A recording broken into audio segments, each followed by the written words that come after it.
Kata Muhammad bin Ali Tirmizi radhiyallahu anhu, bermula sembahyang itu imaduddin.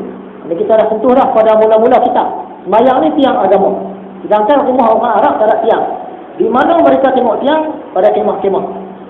Kemah jemaah haji, baik zaman jahiliah ataupun zaman Islam.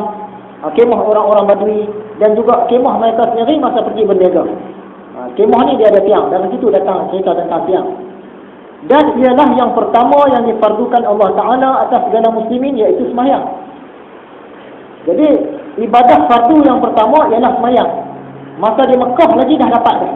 Sedangkan ibadah-ibadah fardu yang lain dapat di Madinah selepas Nabi Muhammad berhijrah. Ini menunjukkan kepentingan sembahyang. Sembahyang ni ibadah fardu yang pertama. Bila dapat? Ketika peristiwa Isra wa Mi'raj. Ketika Nabi Muhammad bertemu dengan Tuhan muka demi muka, atas daripada Sidratul Muntaha, atas daripada langit ketujuh. Jadi betapa pentingnya ibadah sembahyang ni, sampaikan nak dipadukan dia tu Nabi Muhammad terpaksa menghadap Tuhan. Sedangkan ibadah-ibadah lain dia turun melalui malaikat Jibril.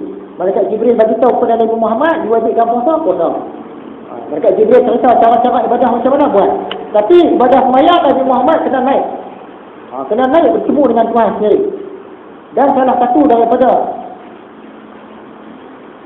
cerita Isra Mi'raj ni, mengapa Nabi Muhammad tu dia terpaksa naik untuk bertemu dengan Tuhan, untuk menunjukkan siapa dia Nabi Muhammad ni sebenarnya. Mengapa Nabi Muhammad saja dia boleh sampai di tempat yang manusia lain tak boleh sampai, makhluk lain tak boleh sampai, bahkan malaikat Jibril yang begitu hebat pun tak boleh sampai. Nabi Muhammad saja yang boleh sampai tempat tu. Dia nak ceritakan tentang asal-usul Nabi Muhammad ni.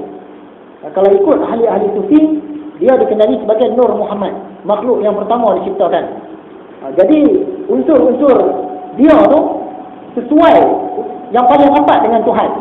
Sebab tu dia boleh pergi ke tempat yang malaikat dan makhluk-makhluk lain tak boleh sampai. Nak cerita Nabi Muhammad ni siapa dia? Ya? Jadi perbincangan tentang Nur Muhammad ni panjang. Ada ulama yang setuju, ada ulama yang tak setuju. Tak apalah tu. Lagipun cerita Nur Muhammad ni kita tak payah tahu tu pun tak apa. Sah juga, kita boleh masuk cerita juga.